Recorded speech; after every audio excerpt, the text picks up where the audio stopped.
बहुत समय पहले इजराइल देश में डेविड नाम का एक छोटा बच्चा रहता था। वह बेतलहम नगर में रहता था और 8 भाइयों में सबसे छोटा था। डेविड सामान्य बच्चों जैसा नहीं था।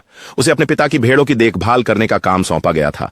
वह सुनिश्चित करता था कि खेतों को कोई हानि न हो। इसके लिए वह अपने दिन और रात वहीं बिताता था। यह एक आसान काम नहीं था, विशेष रूप से जब जोखिम होता था। शेर और भालू अक्सर भेड़ों को निशाना बनाते थे, लेकिन दाऊद एक निर्भीक व्यक्ति था।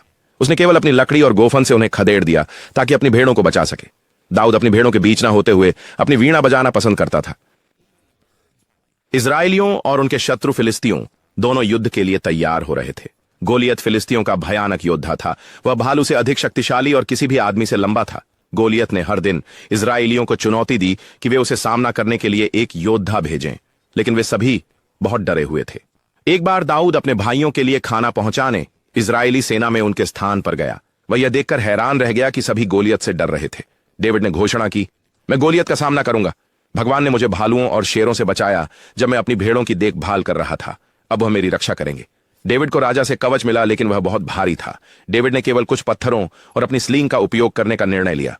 डेविड ने एक पत्थर उठाया, उसे अपनी स्लिंग में रखा और जैसे ही गोलियत आगे बढ़ा उसे जोर से घुमाया। पत्थर जैसे ही हवा में उड़ा, उसने सीधे गोलियत के माथे पर चोट कर दी।